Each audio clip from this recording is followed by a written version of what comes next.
Page চালায় যারা use করেন তাদের না আছে কোম্পানি, না আছে কোনো কিছু, কিচ্ছুই নাই।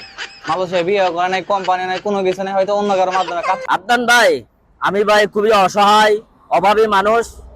আপনার যদি শালিমালি থাকে আমার দিয়েন, আমি ভাই বিয়ে শাদী করে 2-4টা কোম্পানি খুলে যাতে বিজনেস টিজনেস করতে পারি আর কি।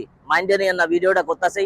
আর রহমান দাদু, আপনারও যদি কেউ থাকে, নাতি, আমি তো আপনার নাতি, আপনার নাতির বয়সে যদি কেউ থাকে আমার দিয়েন, 2-4টা ভাত পানি খাইতে হইব। বিষয়টা হয়েছে মালয়েশিয়াতে বিয়ে না করলে যে কোম্পানি থাকতে পারবো না, তাই আমাদের তো 2-4টা কোম্পানি থাকা দরকার, কারণ পেটে ভাতে খাইতে হইব।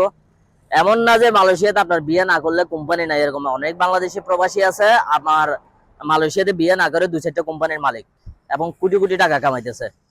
এমন অনেক প্রবাসী আছে। এখন কত হয়েছে বিয়ে না করলে যে কোম্পানি নাই, এরকম কিছু না। মাইন্ডে নিয়ে না আদনান ভাই, আমি আপনার একটু স্মরণ করলাম, ভিডিওটা দেখে আমার খুব হাসি পাইছে, এই জন্য মানে আপনাদের স্মরণ করলাম। আর আপনাদের শালিমানি থাকলে ভাই আমার দিয়ে না, আমি খুব অসহায় দিন যাইতেছে, আমার টাকা পয়সা নাই, খুবই অভাবে দিন যাইতেছে আমার। রহমান দাদুরা অনুরোধ করতেছি, আপনার নাতি মাতি থাকলে দাদু আমার এটা দিয়েন। আপনার ভাই যেহেতু বলছে বিয়ে না করলে এখানে ব্যবসা করা যাবে না, কোম্পানি নাই কারোর সাথে, এই জন্য বলতেছি আমি 2-4টা কোম্পানি খুলে খাইতে পারি মতন।